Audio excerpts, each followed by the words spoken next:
Alors, juste pour dire deux mots sur le problème de stockage des données. Donc là, l'exemple que j'ai pris juste avant sous Python, eh bien, on conçoit bien aussi que Python, c'est qu'un langage informatique parmi d'autres. Donc, si on programme avec autre chose, on conçoit bien que ça ne va pas être tout à fait la même syntaxe. Et donc, d'un point de vue pratique, ça manque d'un format standardisé en fin de compte. On n'aura pas ce problème-là avec les bases de données, puisque le langage SQL sera universel et qu'on utilise donc DB Browser ou autre chose, les requêtes s'écriront de la même manière. Bon, il y a quelques autres points importants, c'est la sécurisation des données et autres que l'on retrouve au niveau donc, de ces langage. Bien, alors je passe à la partie grand 2, là, où il y a un certain nombre de termes de vocabulaire que vous devez connaître. Donc, il y a déjà la notion donc, de domaine. Donc, le domaine, c'est rien d'autre que le type de données qui va être stocké dans une colonne. Donc, le type, tel qu'on l'a vu précédemment sous Python, à savoir ça peut être un entier, un flottant, une chaîne de caractères. L'attribut, ça va être un couple nom-domaine qui permet de définir une colonne.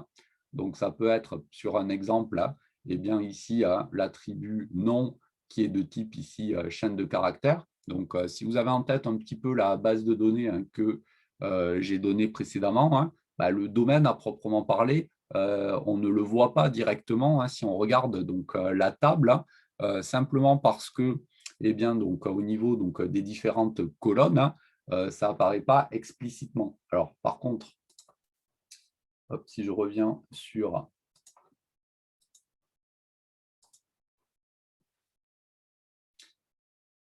Si je reviens ici au niveau donc, de ma base de données, donc là, c'est ce que j'évoquais. Donc, si vous regardez ici votre base de données, au niveau ici du sommet de la colonne, vous remarquez que on a notre attribut, le nom, le symbole, le numéro atomique.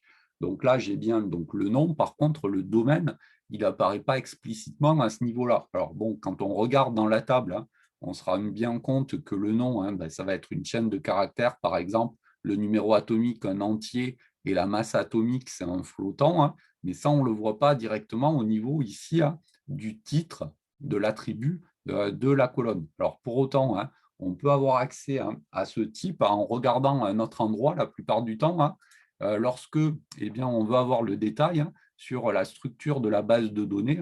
On va s'intéresser, donc ça, je vais y revenir juste après, au schéma ici relationnel de la base. Et donc, quand on donne le schéma, en fait, on va donner justement l'ensemble des attributs.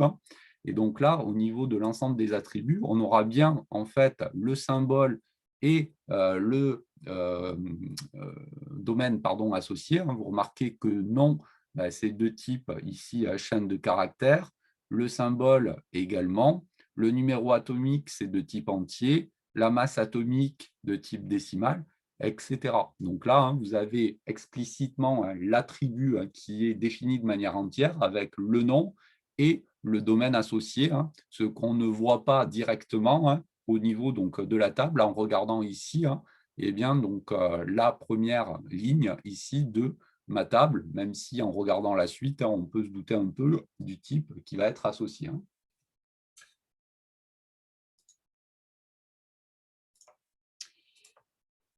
Alors ensuite, on a donc la variable de relation. Donc c'est un ensemble ordonné d'attributs. Donc ça, en gros, c'est ce qui va servir d'entête à la table de données ici. Et donc typiquement, c'est ce que j'étais en train de vous montrer sur DB Browser juste avant. Vous allez avoir ici eh bien, donc, un premier attribut, puis un deuxième attribut, et ainsi de suite. Donc, remarquez bien que j'ai mis donc, des parenthèses ici autour donc, de l'ensemble de ces attributs. C'est simplement parce qu'une ligne, ça va être eh bien, rangé en tant que tuple ici dans la base. Et donc, c'est la raison pour laquelle j'ai mis ces parenthèses. Le tuple, justement, c'est les informations qui vont être relatives donc, aux différentes lignes de notre table.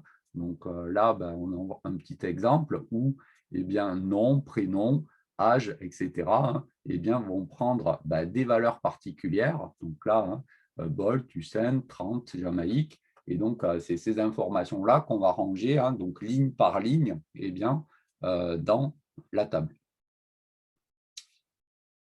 La relation, c'est un ensemble de tuples eh bien, que l'on nomme table en langage SQL. Donc, sur l'exemple précédent, j'avais qu'un seul tuple.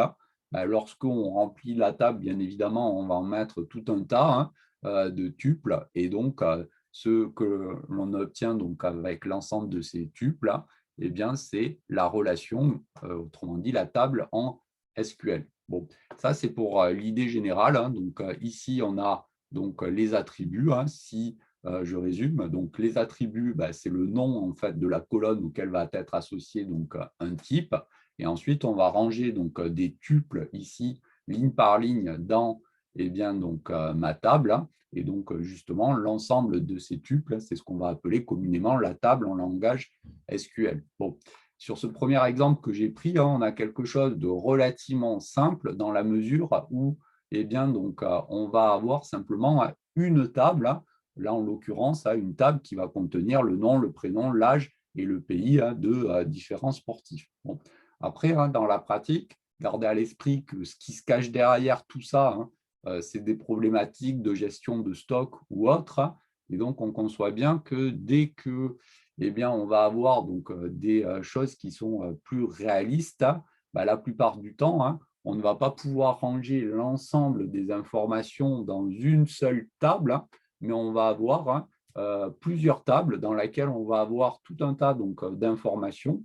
Et donc, on peut se retrouver, par exemple, avec une configuration du type de l'exemple qui se trouve à ce niveau-là, à savoir, par exemple, on est à la fac, et puis donc on a trois tables qui correspondent d'une part à des cours où on va avoir un certain nombre d'informations dedans.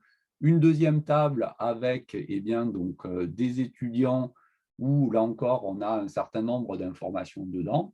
Et puis une dernière table inscrite où on peut avoir encore une fois de nouvelles informations à l'intérieur. Et donc le schéma relationnel, en fait, c'est l'ensemble en fait de ces trois tables sur l'exemple que j'ai pris ici. Et donc là, on commence à normalement avoir un petit peu quelle va être la problématique qui va être derrière, parce que sur les premiers exemples que j'ai donnés, quand j'avais la table périodique, par exemple, aller faire une recherche à l'intérieur de cette table, c'était assez simple puisqu'on avait un certain nombre de colonnes avec des informations dedans. Bon, il suffisait d'écrire avec les bons mots-clés la requête, mais on avait quelque chose d'assez simple. Sur quelque chose d'un petit peu plus réaliste, où on va avoir ici plusieurs tables, on conçoit bien que la recherche d'informations, ça va éventuellement pouvoir être plus compliqué parce que on va peut-être devoir aller chercher donc, des informations croisées à l'intérieur donc, de plusieurs tables. On peut par exemple avoir besoin d'aller rechercher donc l'ensemble des noms des étudiants qui vont être inscrits ici dans le cours, etc. Et donc là, vous remarquez que sur une requête de ce type-là, ça sera quand même plus compliqué puisqu'il faudra mettre en relation donc, les trois tables et aller récupérer dans chacune des tables l'information qui nous intéresse. Et donc ça, vous verrez que c'est un petit peu plus compliqué à faire. Dès qu'il y a plusieurs tables qui sont reliées les unes aux autres, il faudra arriver à croiser les informations. Alors, d'un point de vue pratique, voici comment on s'y prendra. Donc, il faudra simplement regarder quel est l'attribut qui permet de faire le lien entre les différentes tables. Donc là, vous remarquez que dans la table étudiant, vous avez un premier attribut ici qui correspond à NE ici de type entier, et on retrouve ce même ici attribut dans la table inscrite. Et donc, c'est ça qui nous permettra en fait de faire le lien entre les deux tables.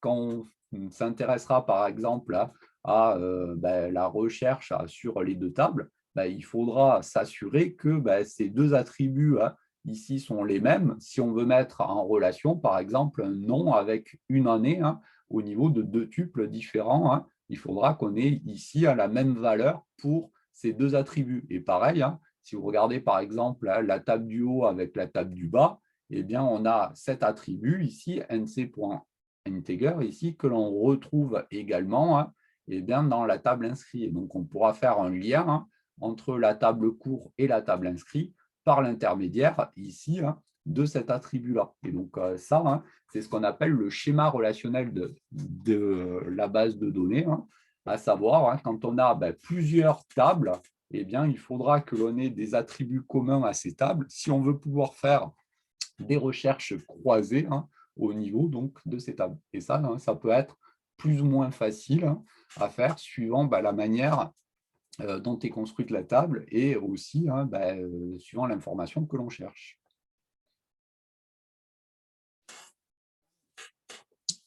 Bien. Alors, avant de passer aux requêtes à proprement parler, eh bien, donc, quelques termes de vocabulaire supplémentaires, ce qu'on appelle la clé de relation et la clé primaire en particulier. Bon, l'idée, ça va être surtout de pouvoir identifier donc, de manière unique eh bien, donc, chaque tuple de la relation, donc toujours sur la même problématique. On va gérer des stocks, des choses comme ça. On conçoit bien que si eh bien, deux produits différents sont identifiés de la même manière, ça va pouvoir poser donc, des problèmes. Et donc là, l'idée, ça va être d'avoir donc une clé de relation ici qui va correspondre donc à un ensemble d'attributs qui va nous permettre d'identifier de manière unique chaque table. Donc là, j'ai pris un petit exemple ici avec ici en gros eh bien, une bibliothèque où on va avoir pour chaque tuple, autrement dit pour chaque ligne ici de ma base, un numéro, un auteur et un titre ici. Et donc là, on peut se demander, parmi les différents attributs qui sont ici, quels sont ceux qui sont une clé, autrement dit, qui permettent d'identifier de manière unique ici une ligne ou pas. Donc, si on prend auteur, par exemple, ça, c'est une mauvaise clé, simplement parce qu'un auteur peut avoir écrit plusieurs livres, par exemple le cas ici pour les deux types, pour les deux tuples qui sont à ce niveau-là, et donc auteur, on ne peut pas utiliser ça comme clé simplement parce que il va y avoir eh bien, des redondances au niveau des tuples qui conduisent à des tuples différents, et donc ça, ce n'est pas possible. Si vous prenez un numéro, ça, sur l'exemple qui est ici, c'est une bonne clé, puisque chaque numéro va être associé à un auteur, un titre différent, et donc le numéro va pouvoir permettre eh bien, donc,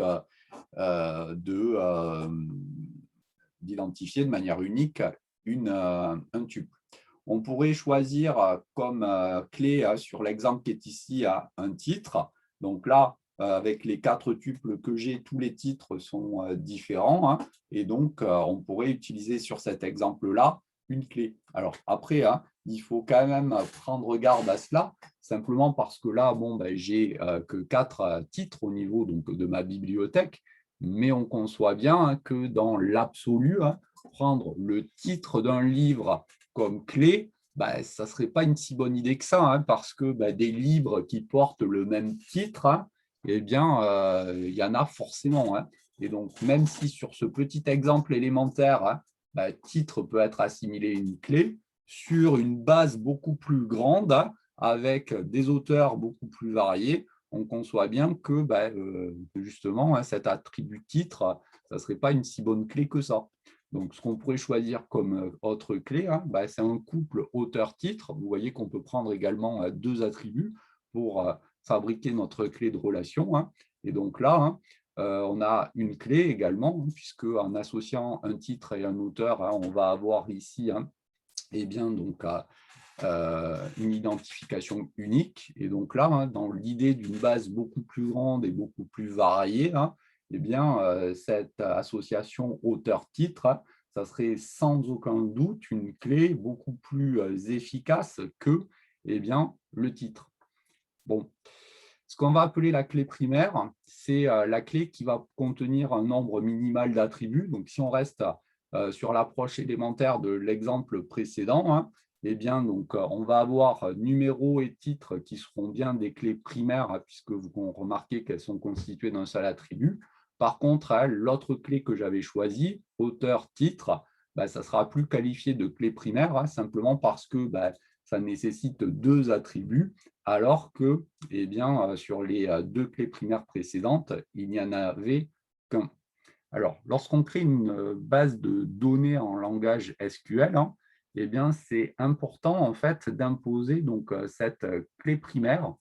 Et donc, l'intérêt, hein, c'est d'éviter bah, justement de se retrouver dans un cas où on pourrait avoir un problème avec donc deux tuples qui correspondraient eh bien, donc, à une même valeur de clé alors que ça correspond à des choses différentes.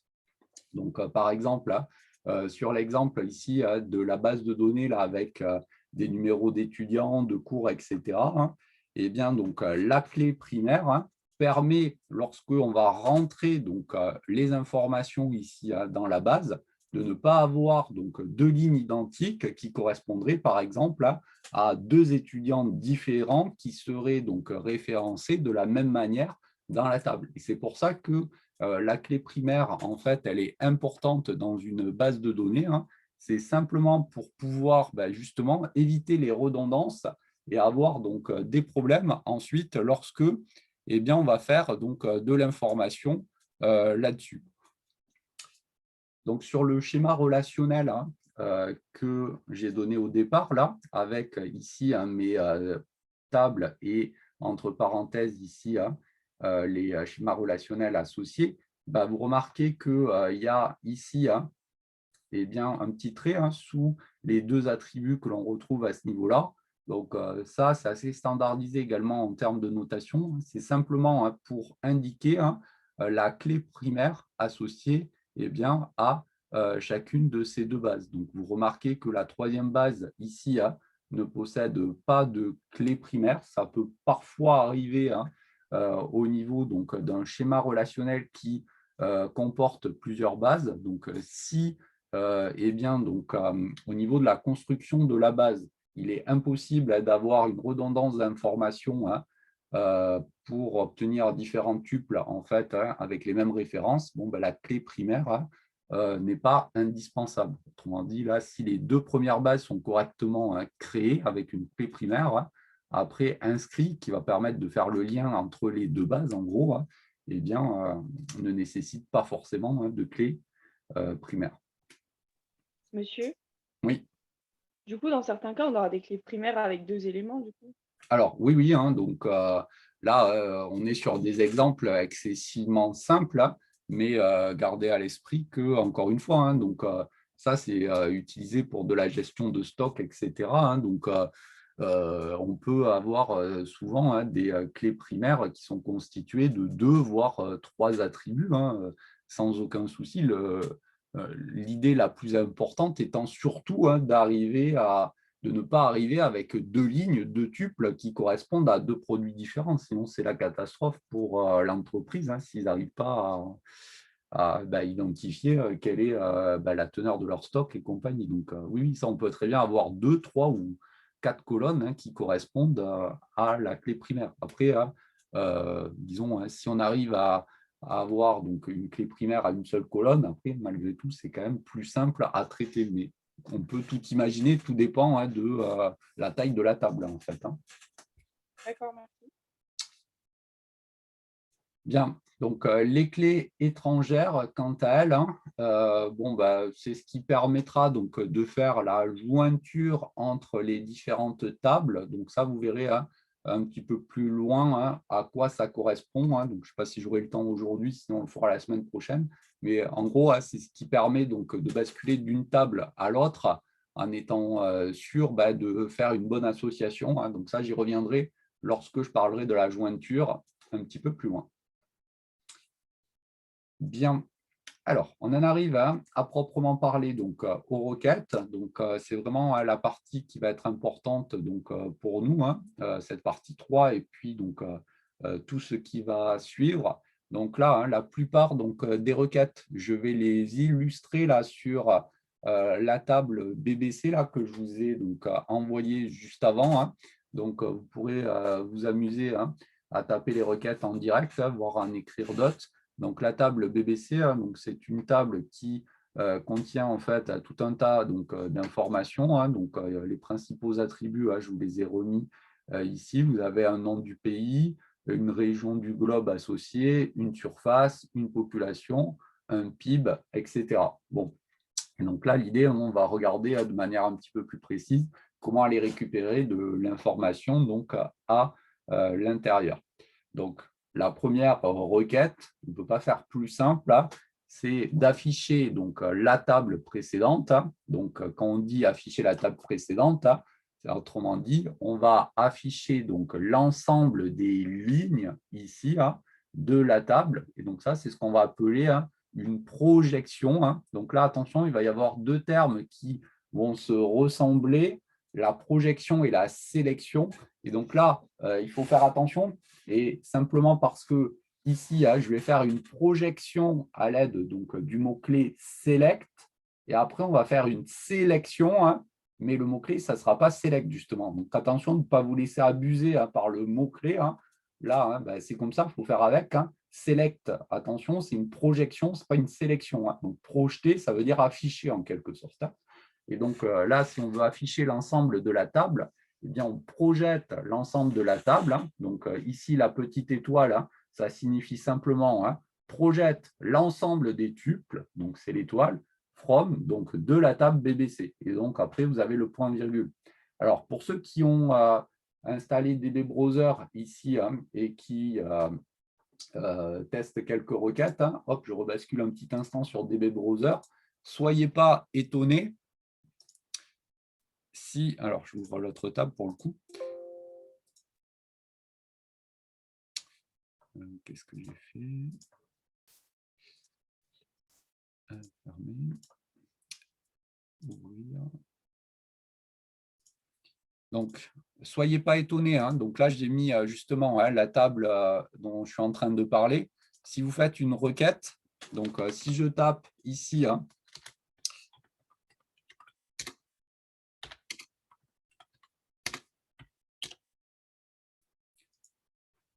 ici la requête select étoile from BBC, donc remarquez bien que ça m'a projeté l'ensemble ici des lignes ici de ma table. Remarquez bien que je n'ai pas de point-virgule à la fin là au niveau de ma requête. Donc ça, par contre, c'est propre à DB Browser. Donc en toute rigueur, dans le langage SQL, remarquez bien que ça termine par un point-virgule. Donc certains gestionnaires de bases de données, histoire d'alléger un petit peu encore les notations, suppriment entre guillemets le point-virgule nécessaire. Donc, que je mette le point-virgule ici ou que je ne le mette pas, la projection sera la même. Donc, soyez pas étonnés si lorsque vous tapez votre requête, ça fonctionne également sans point-virgule. Par contre, le jour du concours, le point-virgule final, là, il est attendu parce que dans le langage SQL, eh bien, en toute rigueur, il faut ce point-virgule à la fin. Donc, dans DB Browser, pardon, on s'affranchit ici du point-virgule, mais simplement pour aller plus vite. Donc là, surtout, prenez l'habitude de le mettre, le point-virgule, même s'il n'est pas indispensable dans DB Browser. Mais si on utilisait un autre gestionnaire que DB Browser, ça pourrait devenir indispensable et vous retournez un message d'erreur si vous ne le mettez pas. Bien. Donc ça, c'est pour récupérer, projeter l'ensemble de la table. Donc si on regarde ensuite, eh bien, quelques projections. Monsieur, oui. Comment vous avez, une fois que vous avez écrit select étoile from BBC, après il se passe quoi? Enfin, il faut ça se fait automatiquement ou il faut l'exécuter? Alors, il faut entre guillemets l'exécuter. Hop, alors je reviens sur DB Browser. Regardez ici. Oui. Alors, hop, ça là je l'ai déjà, donc je la garde. Donc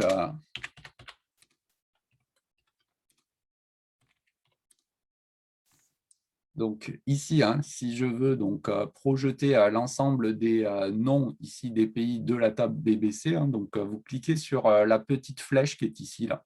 Ah ok, d'accord. Ou c'est F5 ah, oui, également, exécuter le SQL, hop, et vous remarquez que au niveau de l'affichage, ça vous a projeter, afficher les différentes requêtes. OK. Ok, merci. Bien. Monsieur, Alors, oui. ça veut dire que, parce que vous venez de dire sur les points-virgules, ça veut dire que dans une copie de concours, faut surtout pas oublier le point-virgule, ou alors des fois, enfin souvent. Alors non, moi je pense à. Alors après, on n'a pas le détail, des points, point par point au niveau des différentes questions le jour du concours, mais dans les rapports de concours, quand on lit, l'accent il est quand même mis sur le fait qu'un certain nombre d'étudiants ne mettent pas le point-virgule dans les requêtes, etc. Donc je pense que c'est pénalisé le jour du concours. C'est pour ça que je vous dis de bien le mettre ici, ce point-virgule. Yes. OK. Alors, avant de rebasculer sur la suite, regardez un petit quelque chose. Donc là, il y a de la coloration syntaxique au niveau donc, des différentes requêtes. Donc là, je viens de taper une requête où j'ai projeté, affiché simplement le nom des pays de la table précédente. Regardez ce qui se passe si je tape ceci.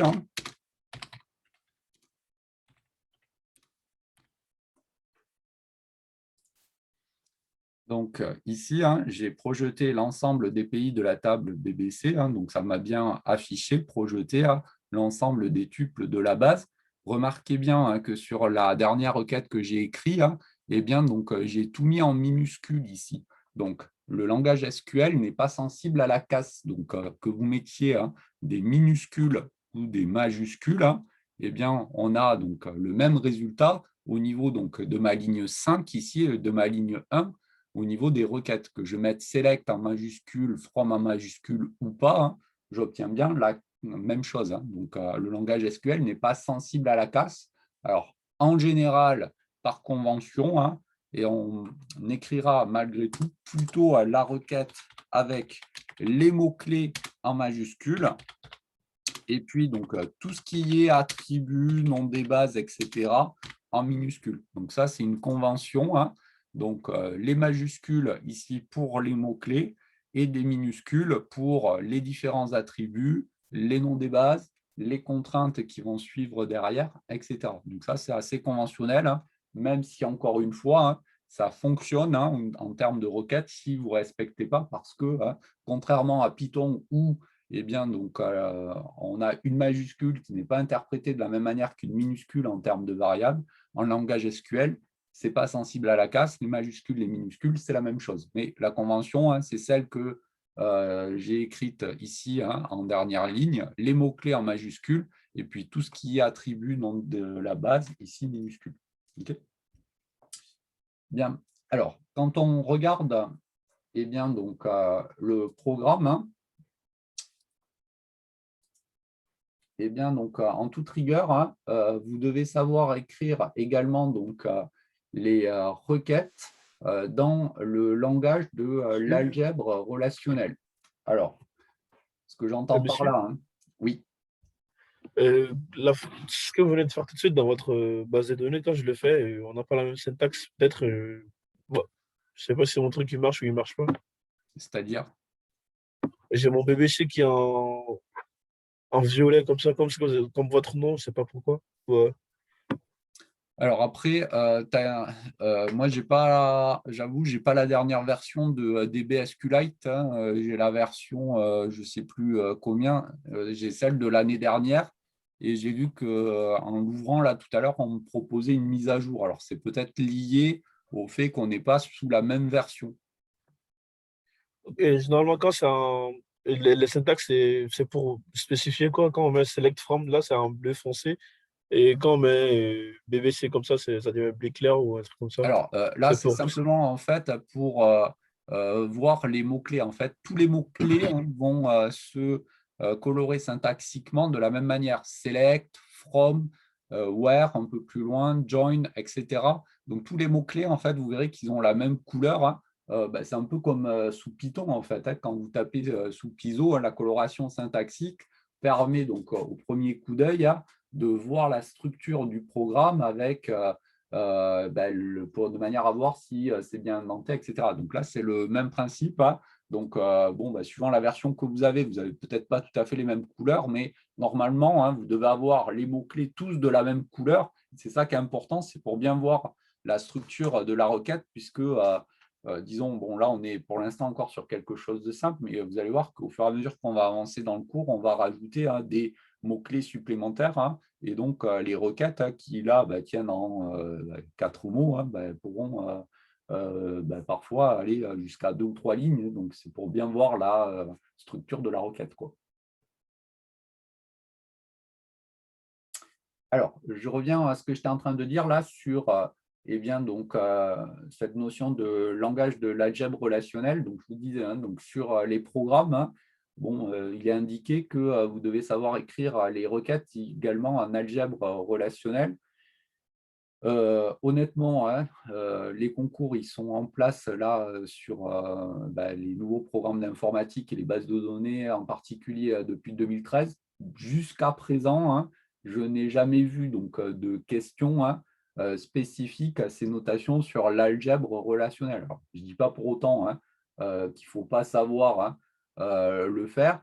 Je dis juste que pour l'instant, au niveau du concours, je n'ai pas vraiment vu de questions là-dessus. Donc, on privilégiera quand même malgré tout les requêtes écrites en langage SQL. On va préciser également en algèbre relationnelle comment ça s'écrit sur les situations les plus simples là qu'on va voir sur le cours. Après, voilà, honnêtement, au concours, pour l'instant, je n'ai jamais vu. Alors, pour en dire 2 mots malgré tout, parce qu'il faut savoir quand même le faire, lorsqu'on va faire donc, la projection de la table sur le langage de l'algèbre relationnelle, la projection, c'est la lettre pi, en fait, ici. Et puis ensuite, entre parenthèses, vous indiquez donc, le nom de la table et en indice, ici, le ou les attributs que vous voulez projeter ici. Alors, si on prend un petit exemple là en bas de page 5, on peut par exemple s'intéresser au nom du pays et la région donc, du monde concerné. Autrement dit, on veut projeter, afficher que les 2 colonnes qui sont ici, nom du pays, région correspondante. Donc, si je regarde d'abord en langage SQL, donc, je projette ici à l'aide du mot-clé select, je précise donc, les attributs des 2 colonnes correspondantes, nom, virgule, région, from, la table BBC, je termine par le point virgule. En algèbre relationnelle, la projection, c'est pi. En indice, on met les 2 attributs, nom, région, et entre parenthèses, le nom de la table.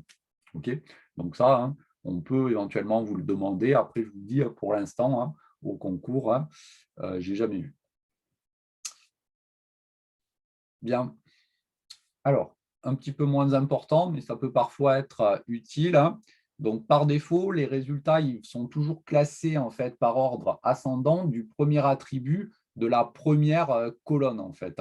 Et donc, ce que l'on peut avoir envie, c'est de classer les différents tuples lors du retour, ici, les différentes lignes, de manière différente. Et donc là, on peut rajouter une clause supplémentaire dans la requête, order by, pour choisir donc, la manière dont on va classer donc, les différents tuples. Alors, ça sera toujours de manière ascendante ou descendante, mais on peut choisir la colonne sur laquelle on va faire donc, ce classement. Donc là, si vous regardez un petit peu donc, en parallèle les 2 requêtes qui suivent, donc sur la première partie de la requête, c'est la même chose. On va faire la projection ici des colonnes non-région de la table BBC. Et ensuite, je rajoute la clause order by ici.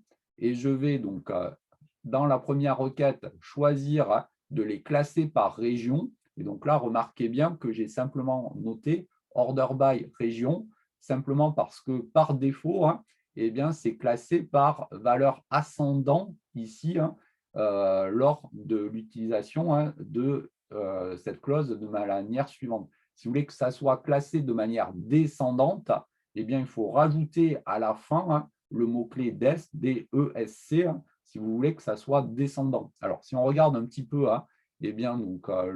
l'affichage dans les 2 cas de figure, donc là, on va donc afficher donc, les 2 colonnes non-région de la table BC et on les classe par région ascendante. Donc, les régions, c'est Afrique, Europe de l'Est, etc.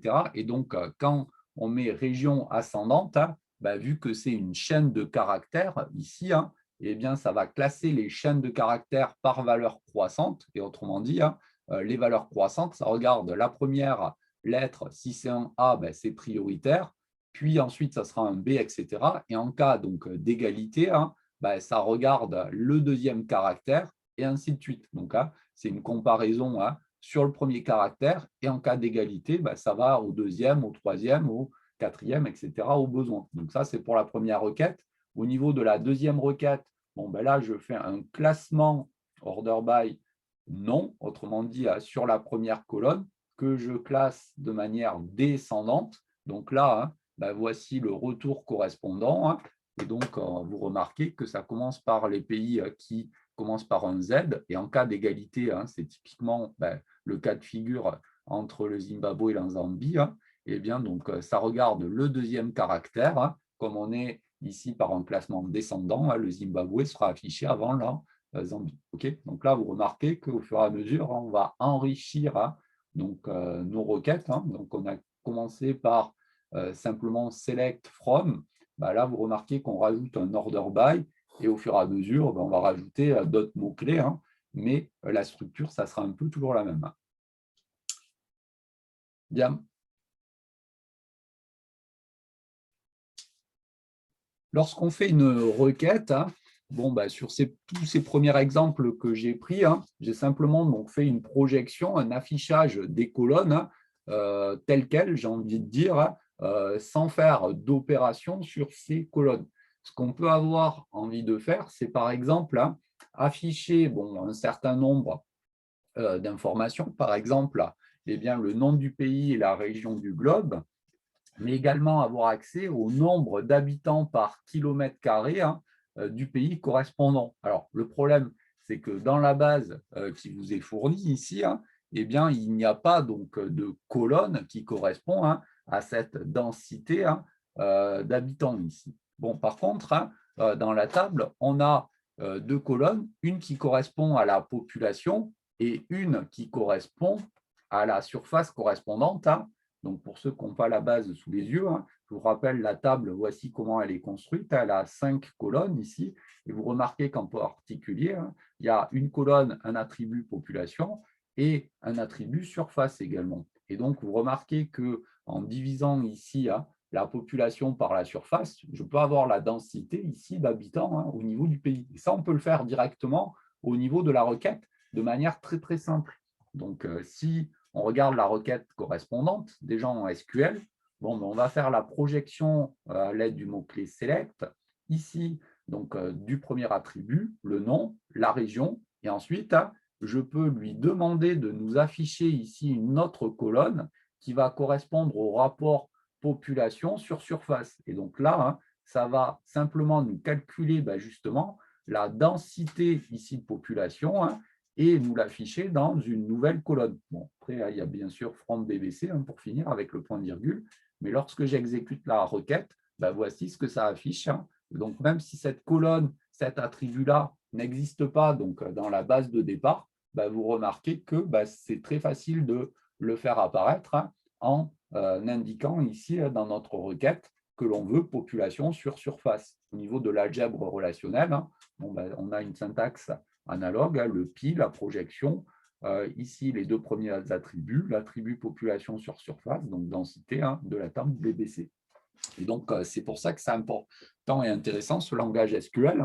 On va avoir notre base de données, j'ai envie de dire brute, et après, on va pouvoir faire tout un tas d'opérations sur les colonnes au besoin, si on n'a pas directement accès à l'information dans la base. Monsieur, Oui. on ne pourrait pas directement renommer en densité population sur surface? Alors, si, ça on peut le faire, effectivement. Donc, je l'indique un petit peu plus loin, alors je ne sais plus à quel niveau, mais le renommage, je le fais un petit peu plus loin. Donc, dans un premier temps, je reste sur les opérations de base, à savoir la projection, la sélection, et puis après, on regardera des choses un petit peu améliorées, j'ai envie de dire, ou un petit peu plus poussées, mais je commence d'abord par les choses simples, mais ça, oui, effectivement, c'est des choses que l'on peut tout à fait faire. Je vais le faire un petit peu plus loin, je crois que c'est après la sélection, justement. Donc ça, on va le voir après. Alors, Le deuxième type de choses que l'on peut faire, c'est faire donc une sélection ou restriction. Et donc là, c'est ce que j'indiquais juste avant. Donc attention de ne pas confondre projection et sélection. Avec l'aide du mot-clé select, on fait la projection, l'affichage des tuples qui nous intéressent. La sélection, on va imposer une contrainte ici au niveau donc, de l'affichage. Donc en langage de l'algèbre relationnelle, la contrainte, elle se note sigma ici. Donc, on précise en indice ici la contrainte qui nous intéresse et entre parenthèses, eh bien, donc, la table. Bon. Lorsqu'on impose une contrainte, ça peut être une égalité, ça peut être une inégalité. Donc là, il faut faire attention à une ou deux petites choses. Donc, si par exemple, tout en gardant la base bien précédente, donc je vous rappelle que vous avez donc une colonne, un attribut surface. Donc, on peut s'intéresser par exemple au pays dont la surface est inférieure à 100. Donc là, pas de souci. Surface, c'est un entier. Et donc, la contrainte, ça pourrait être simplement surface inférieure à 100. On peut également faire une contrainte sur le nom du pays, par exemple. On peut, par exemple, chercher ici le tuple dont le nom est la France. Donc là, il faut faire attention, compte tenu du fait que nom, c'est une chaîne de caractères. Dans la contrainte, on mettra égal. Donc attention, sous Python, un test, c'est double égal. En langage SQL, il n'y en a qu'un. Donc ça, il faut le savoir. Par contre, au niveau de France, il faut bien mettre des guillemets ici, simplement parce que c'est une chaîne de caractères. Et donc là, on retrouve la même structure en fin de compte qu'avec Python. Donc les chaînes de caractères, c'est des guillemets ici. Donc nom ici qui possède un domaine, un type de type chaîne de caractères, il faudra bien, dans le cas d'un test ici, mettre des guillemets, sinon ça vous mettra un message d'erreur. Bien. Et donc, si on veut, par exemple, projeter en fait tous les pays dont la population elle est supérieure à 20 millions d'habitants, il va falloir faire une sélection sur la projection de manière à ne conserver que les pays en fait dont la population est bien supérieure à 20 millions d'habitants. Et donc, si je regarde en langage SQL ce que ça donne, on a un mot-clé supplémentaire qui va être nécessaire au niveau de notre requête. C'est where ici qui va nous permettre d'introduire notre contrainte, donc de faire la sélection. Et donc là, en termes de syntaxe, on a select, donc on projette l'ensemble des tuples de la base BBC où la population ici est supérieure à 20 millions d'habitants. On termine ici par le point virgule.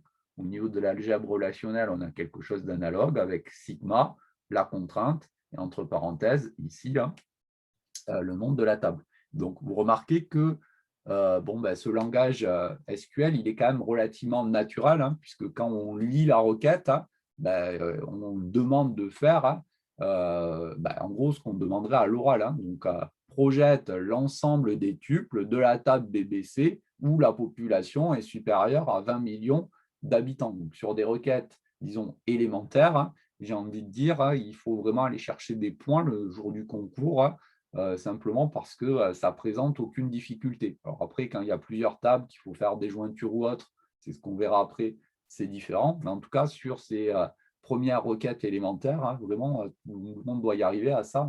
Il n'y a vraiment aucune subtilité, j'ai envie de dire.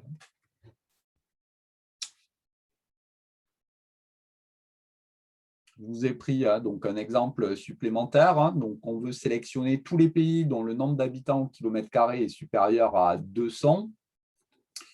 Alors, en termes de requête SQL, on projette l'ensemble des tuples de la base, donc BBC, où le rapport population sur surface est supérieur à 200. Donc là, vous remarquez qu'encore une fois, c'est quasiment écrit de la manière dont il faudrait l'écrire dans le langage naturel ici.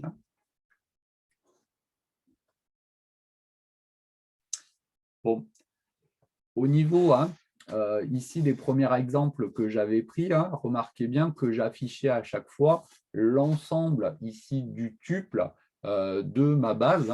Autrement dit, lorsque j'utilisais le mot-clé select, si vous reprenez tous les premiers exemples que j'ai donnés là avec ces sélections, vous remarquez que à chaque fois, j'avais une étoile ici, simplement parce que je ne faisais pas une projection particulière. Autrement dit, je ne choisissais pas d'afficher certaines colonnes simplement. Après, hein, on conçoit bien qu'on peut combiner très facilement les projections et les sélections. Hein.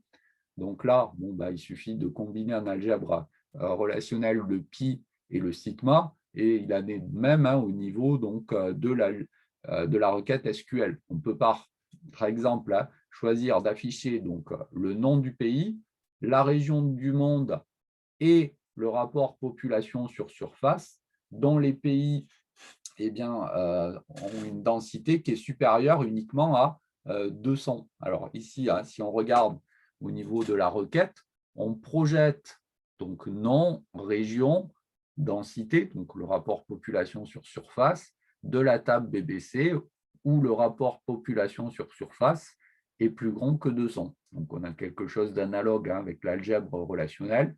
Bon, vous remarquez que ça ne change pas grand-chose à ce qu'on a fait juste avant. Hein. Donc là, on rajoute cette projection supplémentaire qui permet de choisir en fin de compte les colonnes, les attributs que l'on va afficher, mais disons, ça ne présente pas de grosses difficultés. Bien, donc voici pour donc, les deux opérations donc, de base que vous devez absolument maîtriser.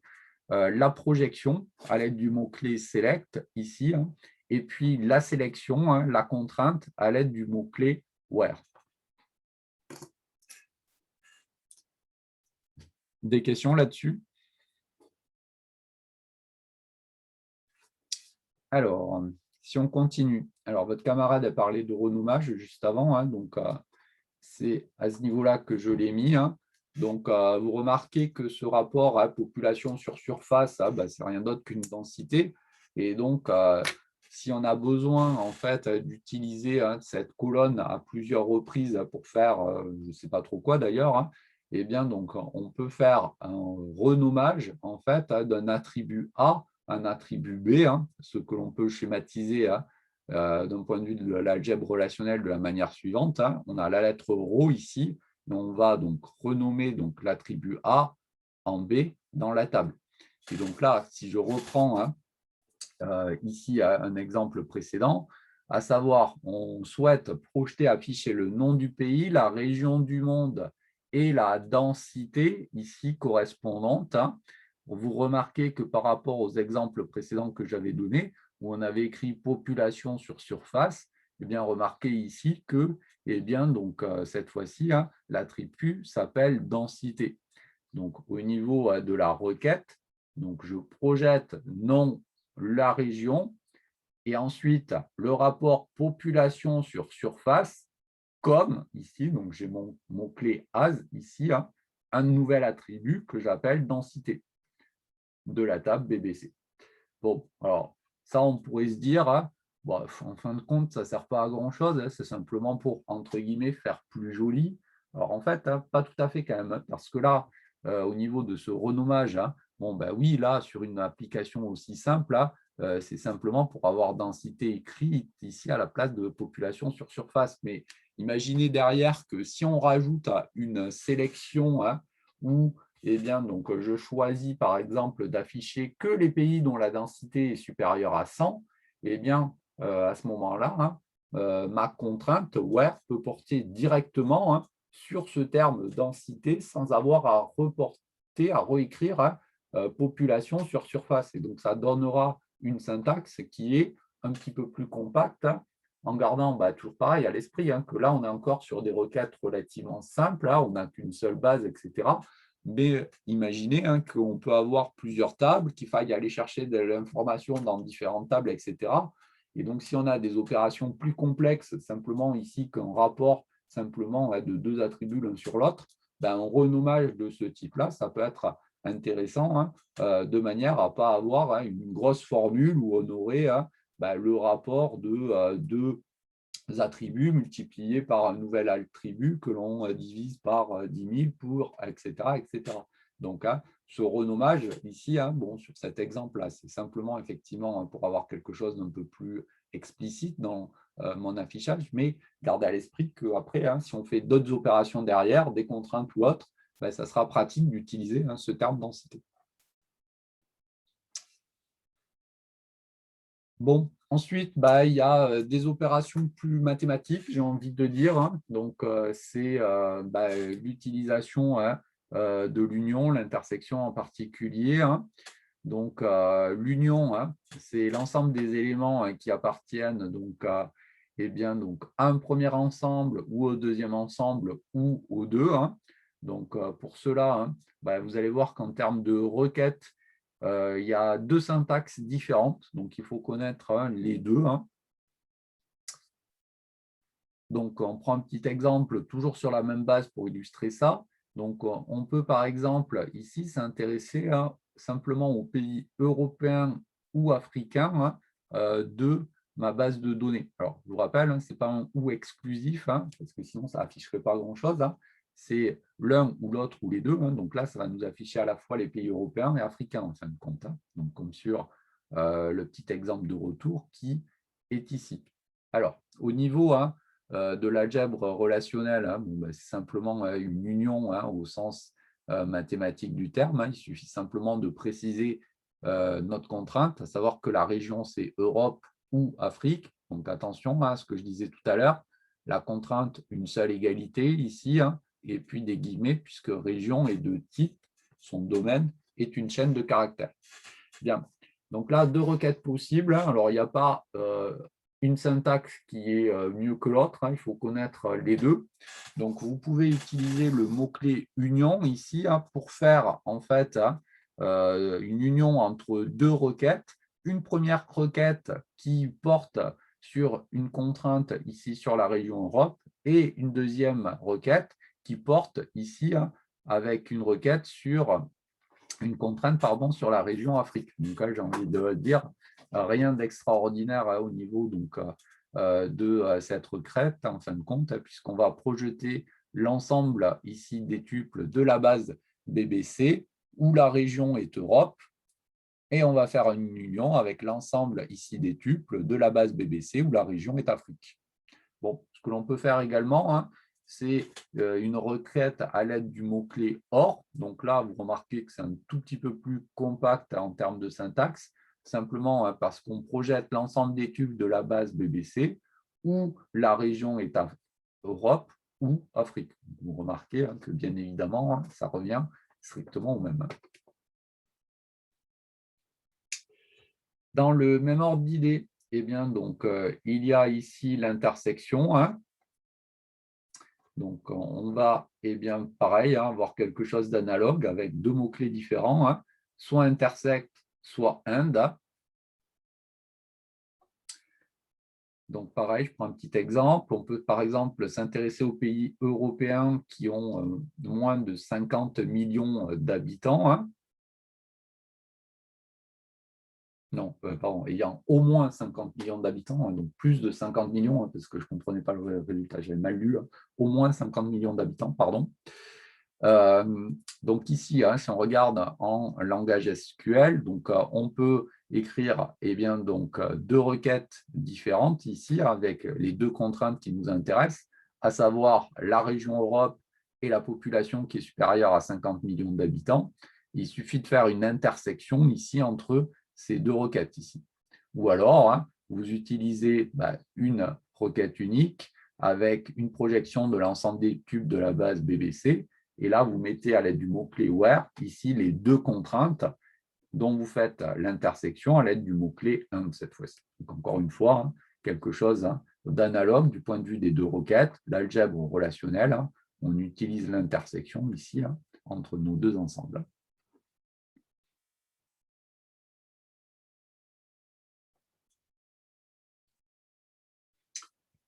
Bon, j'ai essayé de mettre pas mal d'exemples dans le cours, hein, pour illustrer un petit peu tout ça, hein. Donc, je vous propose l'autre exemple qui est ici, hein. On souhaite ici avoir le nom du pays, la région du monde et le nombre d'habitants au kilomètre carré, mais on ne veut sélectionner que les pays dont le nombre d'habitants au kilomètre carré, ici, hein, est supérieur à 200, mais inférieur à 1000. Donc, hein, vous remarquez qu'au fur et à mesure, hein, on complexifie un petit peu donc, les requêtes malgré tout, hein, en introduisant, hein, des contraintes supplémentaires. Alors, ici, sur le principe, hein, j'ai envie de dire rien d'extraordinaire, hein. Donc, on va utiliser soit le mot-clé intersect, soit and ici. Donc, si on regarde déjà l'intersection, on va projeter ici 3 colonnes, le nom, la région et puis la densité. Remarquez qu'ici, je n'ai pas fait un renommage, j'aurais pu. Donc, select nom, région, population sur surface de la table BBC, où la population sur la surface, autrement dit la surface, la densité est plus grande que 200, et je fais une intersection avec une deuxième requête du même type, mais où cette densité, cette fois-ci, serait inférieure à 1000. Bon, rien d'extraordinaire. Donc, je peux regrouper ici mes deux conditions, ici, directement dans la contrainte au niveau donc, de mon mot-clé where, à l'aide du mot-clé and. Et donc, voici la requête que j'obtiens. Alors, au niveau de l'écriture de ces requêtes, remarquez que ça prend un petit peu de place ici, simplement parce qu'il y a quand même pas mal d'informations en comparaison des exemples précédents. Bon, malgré tout, si je reprends cet exemple qui est ici, remarquez bien que j'avais fait également un découpage sur plusieurs lignes de ma requête, ce que je n'avais pas fait à ce niveau-là. Bon, là encore une fois, c'est simplement entre guillemets pour que ça soit plus visuel. Donc, je vous rappelle, la première convention qu'on avait donnée tout à fait au début, c'est qu'au niveau des mots-clés, le select, le from, le where, l'intersect, je vous ai dit, on met par convention des majuscules, tout le reste, on met en minuscules. Alors, ça, c'est simplement pour avoir plus de visibilité sur notre requête, mais je vous avais dit, ce n'est pas sensible à la casse. Donc, si vous mettez des minuscules, ça fonctionne également. Là, c'est exactement le même principe. Si vous mettez toute cette requête qui est ici sur une même ligne, ça va fonctionner également. Ça va fonctionner également si vous découpez votre requête de manière différente. Select, étoile, from, BBC, ou région égale Europe, intersect, et puis vous pouvez revenir ensuite à la ligne. Donc, ça, il n'y a aucun souci. Vous pouvez couper votre ligne où vous voulez. De même, sur la requête qui est ici, si à un moment donné, vous n'avez plus de place sur la ligne, ça peut revenir à la ligne à ce niveau-là ou à un autre niveau. La seule chose, c'est qu'on essaie en fait simplement pour plus de visibilité, de faire un retour à la ligne à un endroit où ça va être parlant. Donc, c'est pour ça que j'ai écrit ici ma requête de cette manière-là. Mais encore une fois, si j'avais tout mis sur la même ligne, ça fonctionnerait également. Donc là, vous avez quand même, dans ce langage SQL, pas mal de liberté. Oui. En fait, c'est le point-virgule qui termine la ligne. Oui, et c'est pour ça que je vous dis que c'est important de le mettre, simplement parce que même si sur DB Browser, il n'est pas indispensable, ça permet de finir la requête. Et donc, comme tu le suggères, de finir la ligne, effectivement. C'est pour ça que c'est important de le mettre, ce point-virgule. Monsieur? Oui. Si on met là supérieur à 200 et inférieur à 100, on va avoir un message d'erreur ou ça veut juste rien mettre? Alors, non, a priori, ça ne va rien mettre. On va regarder. Hop, donc je rebascule sur la base.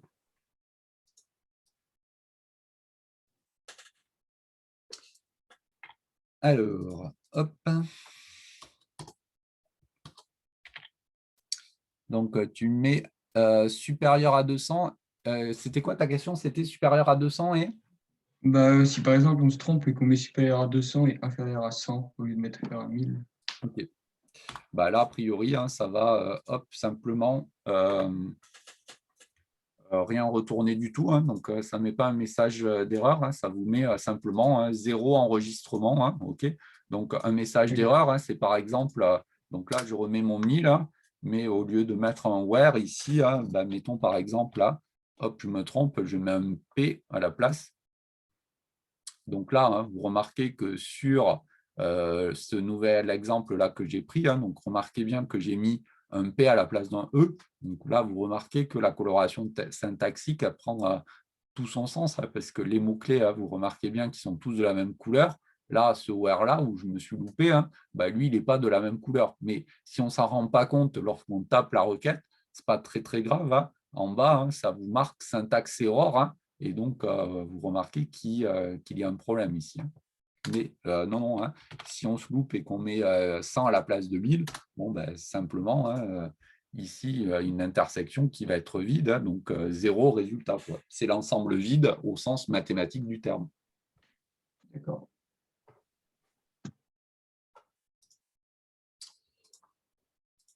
Alors, je reviens donc au cours. Bon, des mots-clés, hein, il faut savoir qu'il en existe tout un tas. Hein. Donc, à la fac, hein, donc, il y a des modules entiers hein, qui portent sur justement hein, ces gestions de bases de données. Donc, là, on conçoit bien que sur cette introduction hein, où on va passer simplement 3-4 heures dessus, hein, on ne peut faire qu'une première approche hein, sur ces bases de données. D'ailleurs, hein, dans le programme, c'est bien introduction aux bases de données. Hein. Donc, des mots-clés, hein, il y en a des dizaines et des dizaines. Hein. Donc, sur l'exemple précédent, hein, vous remarquez qu'on peut avoir une syntaxe un tout petit peu plus compacte en utilisant hein, ce mot-clé particulier. Donc, hein, lorsqu'on s'intéresse à la densité, au lieu de dire qu'on souhaite une première contrainte avec une densité qui est plus grande que 200 et une deuxième qui est plus petite que 1000, vous remarquez qu'on peut dire qu'on souhaite avoir une densité qui est comprise entre 200 ici et 1000. Et donc là, on peut utiliser ce mot-clé-là. Ça ne sert à rien de le retenir à celui-ci. Hein. C'est juste pour vous montrer que en fait, hein, il en existe plein en fait, de mots-clés. Hein. Donc, je vous en ai mis hein, quelques-uns supplémentaires ici à la fin de la remarque. Hein. Simplement, on peut utiliser ici le mot-clé, par exemple, is nul. Alors, is nul, pourquoi? Simplement parce que si on regarde, par exemple, là, la base de données, alors, hop, je la remets pour ceux qui n'ont pas hein, sous les yeux. Donc, remarquez bien hein, que sur ma table BBC, hein, il y a certaines valeurs qui ne sont pas rentrées donc, dans la table. Si vous prenez par exemple la ligne 20 ici avec le Tonga, hein, au niveau du PIB, eh bien, la donnée est manquante. Donc ça, hein, c'est quelque chose qui est vachement intéressant également du point de vue des bases de données en comparaison hein, de Python, hein, par exemple, où il faut que des tuples aient la même dimension par exemple, si vous voulez les manipuler, etc., dans la base de données, hein, vous remarquez que ici, hein, je peux avoir certaines données hein, qui sont manquantes, que je peux éventuellement donc, les modifier de manière assez simple. Alors, bon, ici, je l'ai mis en protection, ma base, donc là, je ne peux pas, mais disons, on peut les modifier de manière assez simple, mais surtout, si des données sont manquantes, ici, ça n'est pas gênant pour l'interrogation. Et donc, il peut y avoir, par exemple, hein, un mot-clé de manière à savoir si certaines valeurs sont manquantes pour éventuellement ensuite pouvoir venir donc, les compléter hein, si justement hein, elles ne sont pas présentes dans notre base. Et donc, des mots-clés, hein, je vous disais, il y en a plein. Il y a par exemple is nul, is not nul. Il y a un test d'appartenance un peu également comme on le faisait sous Python à l'aide du mot-clé in. Hein. Donc, je vous dis, hein, il y en a des dizaines et des dizaines. Donc, si par cas, eh bien, donc, vous avez besoin de plus d'informations hein, pour X raisons, hein, je vous dis par exemple parce que vous avez besoin de créer ou de gérer une base de données dans vos TIPE hein, et que vous avez besoin de quelque chose d'un peu plus évolué que ce qu'on a fait nous dans le cours, hein, je vous renvoie ici à ce site-là, sql.sh, où vous avez hein, tous les mots-clés hein, qui sont facilement accessibles et décrits. Hein.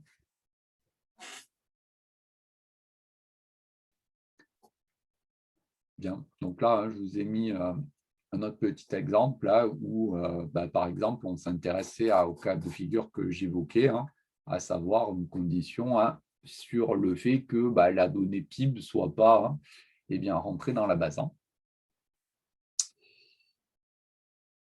Bon, il y a également donc, la différence. Bon, ça que je passe, c'est un petit peu moins important.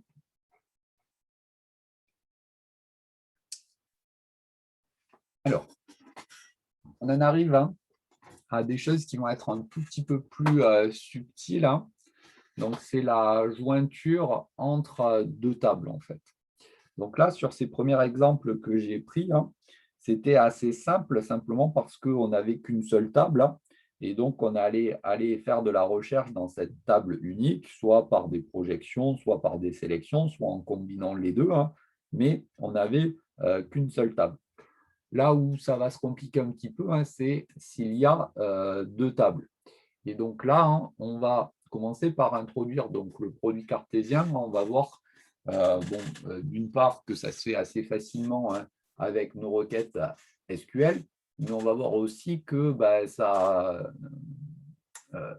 présente des inconvénients assez évidents, hein, et que donc on va devoir aller plus loin que ce simple produit cartésien.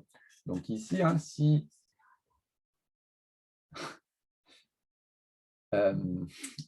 on a donc par exemple deux ensembles qui contiennent donc deux valeurs, 1, 2 pour le premier et 3, 4 pour le second, hein, si on fait le produit cartésien de A par B, hein, eh bien ça va associer à chaque valeur donc, du premier ensemble les valeurs du second ensemble, et ainsi de suite pour l'ensemble ici, hein, des valeurs de chacun des ensembles. Donc le produit cartésien des deux ensembles, AB ici, hein, ça nous retourne donc les tuples 1, 3, 1, 4, 2, 3, 2, 4, autrement dit, hein. À la première valeur, j'ai associé les deux valeurs de B. À la deuxième valeur, j'ai associé les deux valeurs de B, hein, pour obtenir la chose suivante. Bon. Ça, on conçoit bien que quand on a des tables, hein, ça peut quand même être assez problématique, hein. Donc, j'ai pris un exemple tout simple ici, hein, avec une première table ici qui correspond donc à un premier attribut, un nom d'élève, une année de naissance et une ville de résidence. Et j'ai donc une deuxième table où j'ai un nom de ville ici, hein, et à ce nom de ville va être associé donc un département. Okay, histoire que ça soit un petit peu plus parlant, hein, remarquez bien que je n'ai pas utilisé donc le même attribut ici, hein, pour la première table et pour la deuxième table, même si en soi, on conçoit bien que c'est la même chose, hein. Strasbourg, ici, hein, c'est le même que celui qui est ici, hein. Mais j'ai appelé ici, hein, l'attribut de manière différente dans un premier temps, hein. Ça va me permettre de mettre en évidence un certain nombre de choses dans le langage SQL. Bon, quand je fais le produit cartésien, hein, de ces tables, hein, on refait la même démarche que ce que j'évoquais précédemment. À chaque valeur ici, hein, de la première table, je vais associer la valeur de la deuxième, hein, et donc j'obtiens ici, hein, eh bien, l'ensemble des tuples suivants. Alors, si on veut faire ça en requête SQL ou en algèbre relationnelle, hein, on met simplement un multiplier entre le nom des deux tables en algèbre relationnelle. Lorsqu'on fait la requête SQL, je mets simplement une virgule ici entre les noms des deux tables. Donc, vous remarquez que la syntaxe ici, elle est excessivement simple, hein. Je projette l'ensemble ici, hein, des tuples from, eh bien, le produit cartésien ici, étudiant ville. D'ailleurs, rajouter, hein, il manque un petit quelque chose, hein, ici, bien évidemment, le point-virgule que j'ai oublié. Un où il y est dessus. Vous l'avez, vous, le point-virgule? Alors, c'est bizarre. Oui. Alors, j'ai perdu mon stylo. Hop, il est là. Donc, hop, moi, je le rajoute à la main pour le coup. Si vous l'avez, tant mieux. Bon, alors, le problème, hein, malgré tout, sur cet exemple-là, on remarque que au niveau des tuples de retour, hein, il y a des tuples qui sont quand même pas très pertinents, hein, parce que vous remarquez que le tuple qui est ici, par exemple, là, il ne veut pas dire grand-chose, hein, simplement parce que vous remarquez qu'on a une première ville, Strasbourg, hein, qui correspond en fin de compte à la ville où habite en fait, hein, ici Alice, mais il y a également un nom V qui va être associé donc à cette première partie ici, Paris, dont le département est 75. Et donc vous remarquez que ce retour-là, en fait, hein, il n'a aucun intérêt, de même que ce retour-là, par exemple.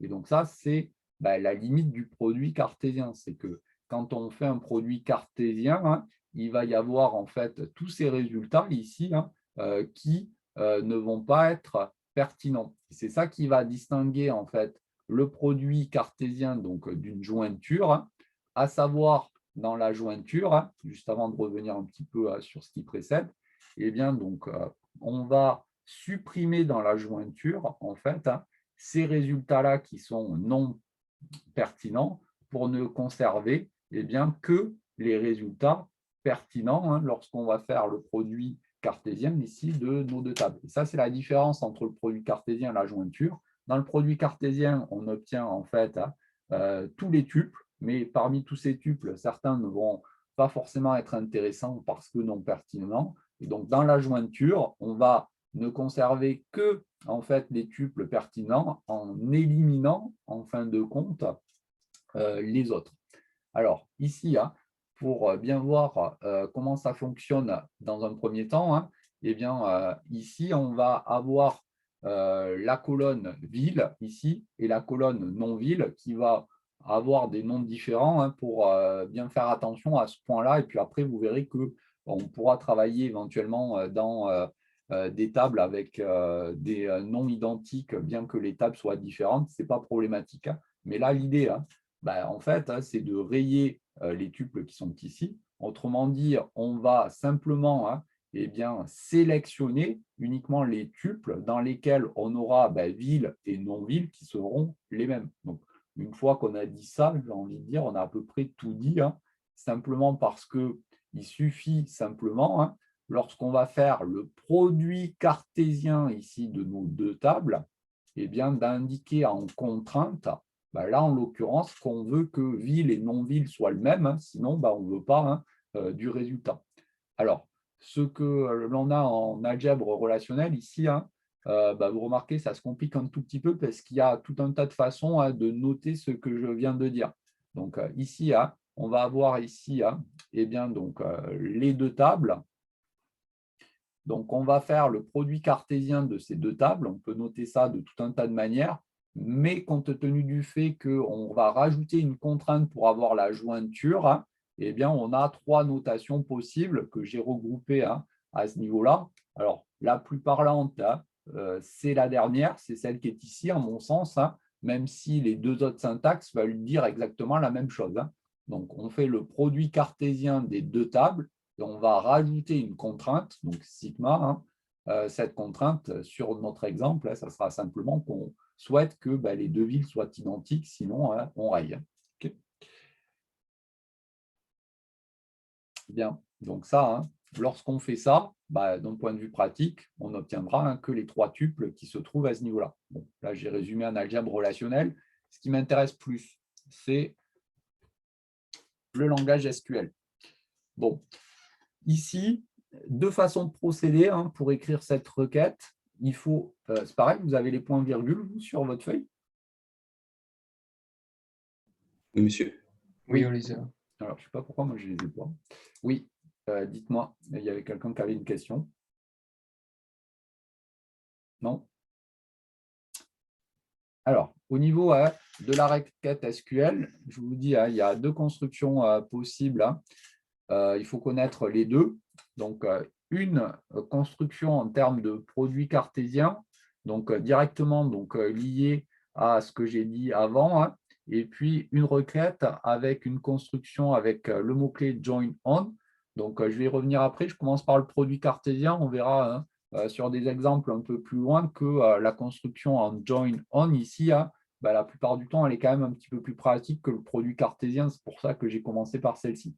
Si malgré tout, je garde l'approche que j'ai faite juste avant, vous remarquez qu'on va faire une projection ici de l'ensemble des tuples, du produit cartésien ici, étudiant par ville. Donc, je vous rappelle, en langage SQL, le produit cartésien, c'est comme ça qu'il se note. Donc là, j'ai mon produit cartésien ici. Et ensuite, on va simplement rajouter la contrainte à l'aide du mot-clé where. Et donc, ici, cette contrainte, vous remarquez qu'en termes de syntaxe, je précise le nom de la première table, donc étudiant, point, le nom de l'attribut, et je dis que je veux qu'il soit égal au nom de la deuxième table, ici, point, le nom de l'attribut. Donc là, attention, il y a la table ici,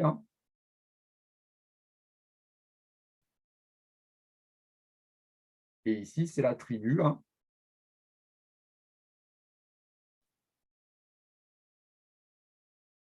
Et pareil à ce niveau-là, donc c'est la table, point, l'attribut. Donc ça, c'est en faisant exactement ce que j'ai fait à la main tout à l'heure. On prend le produit cartésien et ensuite, on ne conserve que les lignes qui nous intéressent, les lignes dans lesquelles on a le même nom de ville, en fin de compte, dans les deux tables. Bon, ça, c'est en termes de produit cartésien. L'autre construction à l'aide du mot-clé join on. Donc là, on va faire la projection de l'ensemble des tubes de la table étudiant que l'on va joindre à la table vide. Et ensuite, on va avoir ici la jointure qui va être réalisée par la contrainte qui se trouve à ce niveau-là. Donc là, on retrouve ici notre contrainte qui va permettre de faire la jointure.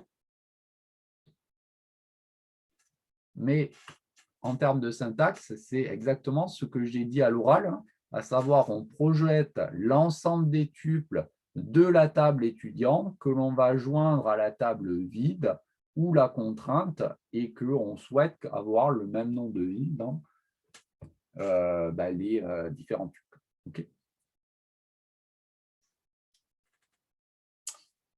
Alors, au niveau de la syntaxe, on peut alléger un tout petit peu les choses si tous les champs, autrement dit les attributs, ont des noms différents. Donc là, vous remarquez que donc, au niveau des deux tables du départ, donc si je les remonte rapidement, je vous avais dit, je prends un cas très très simple, avec ici une première table avec des villes qui vont être présentes, et la deuxième table avec des villes qui vont être présentes également. Je vous ai dit, dans un premier temps, ici, je prends un attribut différent pour donc, les deux tables. Mais encore une fois, gardez à l'esprit qu'on travaille la plupart du temps dans l'industrie ou dans les entreprises avec des bases de données qui ont des dizaines et des dizaines et des dizaines de colonnes différentes. Donc, on conçoit bien que il y a de fortes chances que si on a deux tables différentes, à un moment donné, il y ait des colonnes qui portent le même nom. Et donc, ici, au niveau donc, de la syntaxe que l'on utilise, donc, si on a des noms différents, il n'est pas nécessaire de préciser à quelle table provient l'information, simplement parce que quand on fait notre jointure, ici, forcément, ville, ici, ça va appartenir à la première table et non V à la deuxième table, simplement parce que ces attributs ne sont présents que dans les tables correspondantes. Et donc ici, vous remarquez que pour alléger un petit peu les notations, on peut simplement ici mettre au niveau de notre contrainte ville égale non ville et pareil au niveau du dessus. Mais ça, attention, uniquement parce qu'on a des noms différents au niveau des différentes tables. Si par cas, on a des noms identiques au niveau donc, de deux tables différentes, là, on n'a pas le choix. C'est ça qu'il faut utiliser en termes de syntaxe au niveau de notre contrainte. Et donc, moi, ce que je vous conseille, c'est vraiment plutôt d'utiliser cette syntaxe-là, simplement parce que, comme je l'évoquais juste avant, c'est quand même peu probable sur une base de données qui contient des dizaines et des dizaines d'attributs différents qu'on se retrouve dans cette configuration particulière où on ait des noms différents. Donc, pour plus de sécurité, il vaut mieux avoir cette contrainte-là. Au moins, on est sûr qu'il n'y a pas de problème.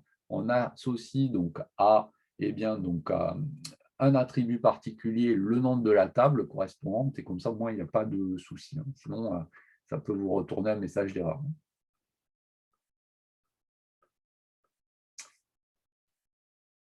Bon, alors, pour finir sur cette notion de jointure, ce que l'on peut faire pour finir, c'est éliminer une colonne qui ne sert à rien, parce que si j'en tiens à la projection précédente, remarquez bien qu'il y a redondance ici entre ces deux colonnes qui se trouvent à ce niveau-là, simplement parce qu'elles contiennent exactement les mêmes informations. Et donc, ce qu'on peut avoir envie de faire lorsqu'on fait notre jointure, c'est de supprimer donc, cette colonne-là, elle ne sert à rien, vu qu'elle a les mêmes informations que la colonne ville. Alors, pour ça, hein, on est donc obligé donc, de faire une projection. Donc, remarquez bien que la seule chose qui change, hein, ça va être au niveau de notre projection ici, hein, Select. Je choisis ici de projeter, donc d'afficher uniquement nom, naissance, ici, ville. D'ailleurs, ça serait plutôt année de naissance, hein. Ville et département. Hein. Et puis après, bon, le reste, ça ne change pas, hein, puisque le reste correspond à la jointure ici. Hein. Et donc, vous remarquez que là, si on veut donc supprimer une colonne, hein, on est obligé de faire une projection comme on l'avait fait hein, dans la partie donc, précédente du cours ici. Bien. Donc, voici hein, pour cette notion de jointure. Hein. Donc, ça, hein, c'est ce qui va être important donc, pour nous pour la suite. Hein. C'est ce qui permet de faire le lien entre les différentes tables ici. Hein. Bon, au niveau de la division cartésienne, hein, donc en algèbre relationnelle, hein, ça existe. Hein. En SQL, par contre, il n'y a pas de mots-clés spécifiques, hein, simplement parce que c'est assez rare hein, de mettre en place des divisions cartésiennes. Bien, donc voici pour cette première partie donc, du cours sur les requêtes SQL. Donc, je vais m'arrêter là aujourd'hui, même s'il reste hein, un tout petit peu de temps, simplement parce que la partie suivante, elle fait un tout, hein, tout ce qui est fonction d'agrégation. Donc, il faut avoir digéré un petit peu hein, ce que j'ai raconté ici hein, sur la première partie du cours pour bien comprendre les fonctions d'agrégation.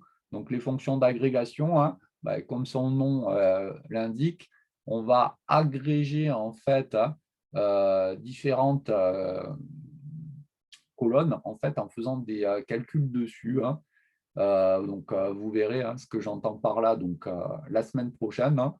Mais en tout cas, pour la première partie du cours, hein, voici, donc si je résume hein, simplement en quelques mots ce qu'on a fait. Hein. Donc, on a dit, hein, donc, on va projeter à l'aide du mot-clé select, donc d'une table from. On peut rajouter une contrainte à l'aide du mot-clé where. Et donc, on a cette première structure de requête qui permet déjà de faire des choses intéressantes quand on a une seule base. Hein. Donc, select from where. Et puis ensuite, si on a donc plusieurs bases, on peut mettre en relation hein, ces deux bases à l'aide d'une jointure, donc deux constructions possibles. Hein. Soit on utilise le mot-clé join on, ou alors hein, on va utiliser le produit cartésien, hein, mais on gardera globalement hein, donc, une structure analogue hein, avec ici, hein, je l'ai encore à l'écran, select from join on. Hein.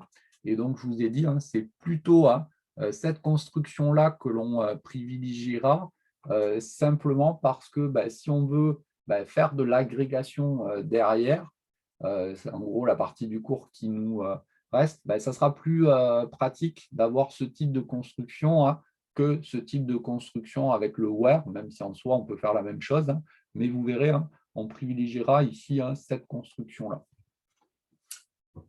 Bien, donc je ne sais pas s'il y a des questions là-dessus. Oui, pas exactement là-dessus, mais juste à propos d'école, du coup, comment Oui. ça va se passer pour cette semaine? En physique? Oui. Alors, je vous ai envoyé un petit message. Vous ne Oui. l'avez pas eu? Ok. Quoi, je vous ai envoyé, je ne sais plus, avant-hier, je crois, ou je sais plus quand. Je vais regarder alors. Je vous le remettrai. Alors, je vous ai dit, pour que ça soit plus pratique, hein, je vais faire une colle type orale de concours ici. Hein, à savoir, je vous envoie donc le sujet donc, par mail. Vous le préparez pendant 30 minutes. Et puis ensuite, vous passez 20 minutes en individuel pour me présenter ce que vous avez fait. Hein. Donc, exactement comme un oral de concours, quoi, en fin de compte. OK. Ok, très bien, merci. Donc, Pierre, je vous renvoie le mail. Je ne sais plus quand je l'ai envoyé. Il me semble que c'était… Non, mais c'est bon, c'est très bien. Merci, monsieur. je vous ai mis l'ordre de passage sur le mail. C'est pour ça que c'est important. Si vous ne l'avez pas, soit vous me redemandez, vous m'envoyez un petit message, soit vous le récupérez. Mais disons, je vous ai mis l'ordre de passage en plus. Comme ça, vous l'avez. Ok, ouais, je vais regarder ça. Merci.